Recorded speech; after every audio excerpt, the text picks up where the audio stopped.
nanay sa din kapag sa Pasig pa siya ang kanto niya di kagina do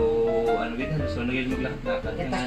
takilid na gid tapos tama kasakit nang iya diri nga pulit diri kagina niya 1 month kagina mag treat siya pero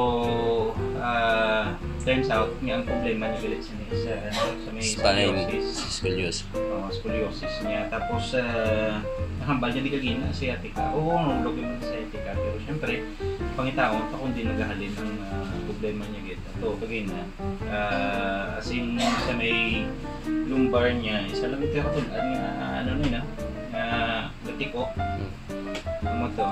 sa edad niya hindi naman ma-pwersa gid nang iyang ano sabi na matama kagina kamusta na subong ang matyago na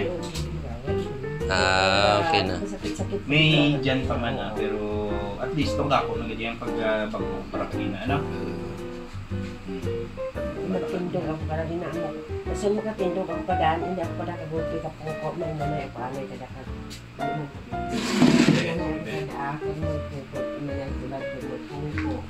subong okay praise God nice magtindog ako padaan nga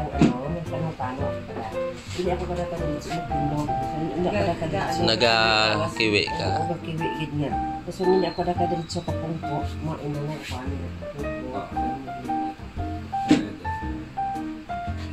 sa sunod naman nga session ito para ang mga nabilin pang kung may nabilin pa man pasundan na hindi ako nagganagin nagbago grabe na ganang kuanay pwede na mag-zumba okay so amo na tapos na kami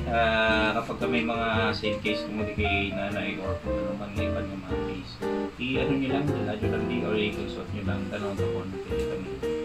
okay so pasabi gusto ko yung banay salamat lang daw sige God bless okay so good day God bless at tanay bye